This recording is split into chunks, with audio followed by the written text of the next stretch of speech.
Hey guys, Steven here, Fanatic Perspective. So 2 wins in a row for the Dallas Cowboys.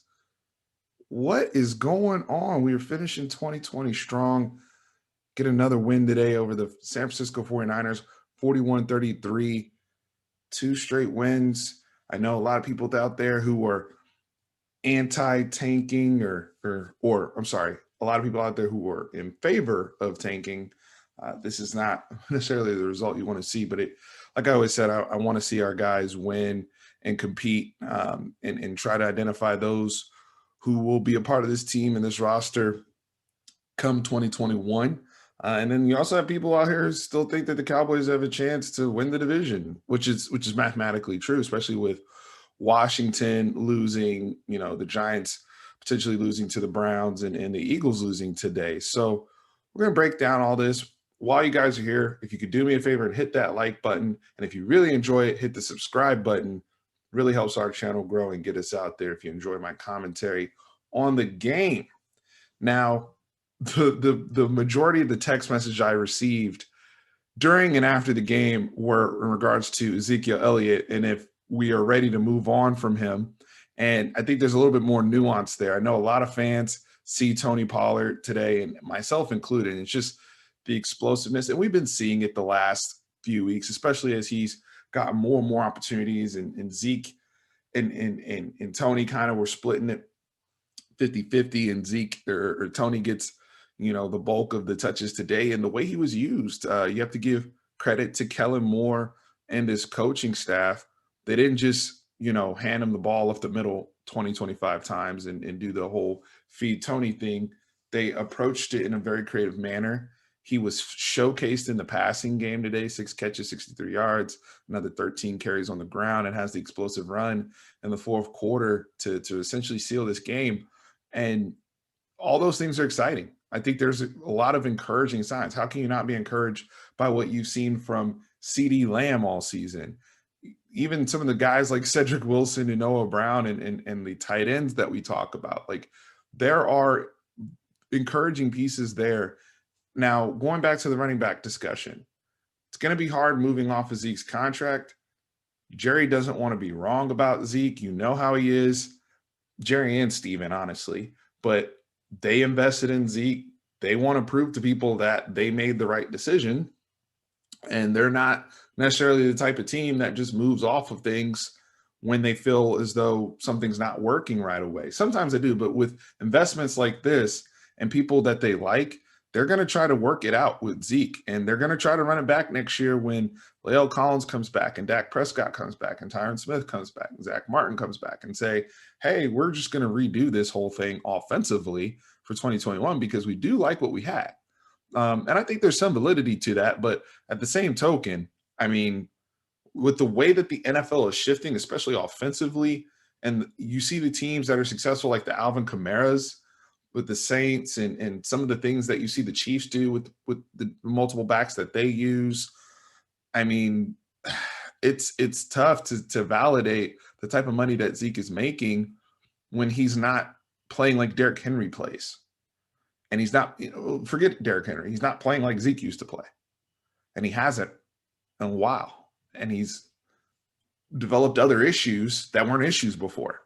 So if Zeke can get back to his level of play and validate the salary, cool. But, if not, then you're going to have a Todd Gurley issue without the knee problem, but you're going to have a Todd Gurley contract issue where you're going to have to move off that money. And, you're talking about hit against the cap and all this type of stuff. So that's going to have to get figured out. But what we do know is that Tony Pollard has to be a part of the future capacity in terms of being showcased and getting more opportunities. That whether even if Zeke comes back full tilt, Tony Pollard has to be a part of this offense. And you're just really encouraged with what you're seeing. Now, we have to take everything with a grain of salt that we see, especially, when you put up 41 points and we know, hey, CeeDee Lamb had a, onside kick return for a touchdown late in the game. It's a couple other things happened, some short fields that we're getting now. And I say to take it with a grain of salt because we're playing bad football teams. Bengals last week, 49ers this week. And the 49ers, the Bengals are terrible, but the 49ers are missing everybody. And now they're 5-9, and we're in the same boat from a draft perspective. But when you play these type of teams, they're going to turn the football over. When you play a guy like a Nick Mullins at quarterback, they're going to turn the football over. But you got also want to see your team take advantage. So Mike McCarthy, you have to be encouraged by that. I think defensively, when you look at it, it's like, hey, they still struggle with a lot of stuff, but at least they're getting their hands on the ball. At least they're turning the football over the last couple of weeks, especially when you play bad teams and teams like this, whether it's forcing a fumble, just effort, because the effort sucked early this season when everybody was here. And that's why I'm like, yo, regardless of scheme or whatever you want to say, the effort was terrible. Going back to the Xavier Woods quote. So just them, what you've seen Donovan Wilson, yes, he's flawed and all that, but he actually tries to hit people and he's making plays. He could have had 2 interceptions today. He got 1, but he could have had 2. Anthony Brown, welcome back, gets 1. Awuzie played well. Baby Diggs, you have to be really encouraged with Baby Diggs. Didn't really hear from him today. That's a good thing as a corner. It means people are staying away from him. It means he's handling his business and coverage. So these are encouraging things. Now, linebacker, you got a problem. You spent money on Jalen Smith and you spent a draft pick on Leighton Vander Esch, and they're both playing bad. It is what it is.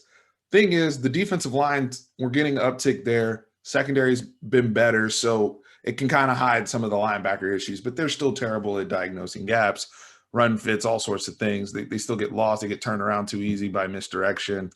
There's a lot of issues there. They're playing a lot better. They're playing with much better effort. Tank Lawrence has actually put together a really, really good season. It's just kind of lost in the nature of what this season has been for the team overall. Now, does this mean that we bring back Mike Nolan too? Hell no. In my book, he is gone. Okay. Now, that ship sailed when you were breaking NFL records for inefficiency. But you're encouraged with what you got in terms of some of the pieces. And so this is also on the personnel side too. But they got to figure out, hey, Mike McCarthy, you're going to get a redo with the defensive coordinator, the defensive staff. Let's get that situated. We're going to run it back offensively when we get all of our personnel back. Shout out to Andy Dalton today. He's playing a lot better than he did when he first came in there. Made one of his best plays I've seen him make as a Cowboy. That throw rolling right, 46 yards on a dime to CeeDee Lamb. So there's a lot there to be encouraged by. But I do want to see these next 2 games against the Eagles and the Giants, just some of that consistency with Tony Pollard. Let's not take a step back next week. CeeDee Lamb as well. And let's try to – Amari and Gallup weren't too featured today. Let's try to get them back in the mix. And then see what we have in terms of evaluating our offensive and defensive line situations. That's going to be very, very critical over these next couple of weeks as we transition to, because of it.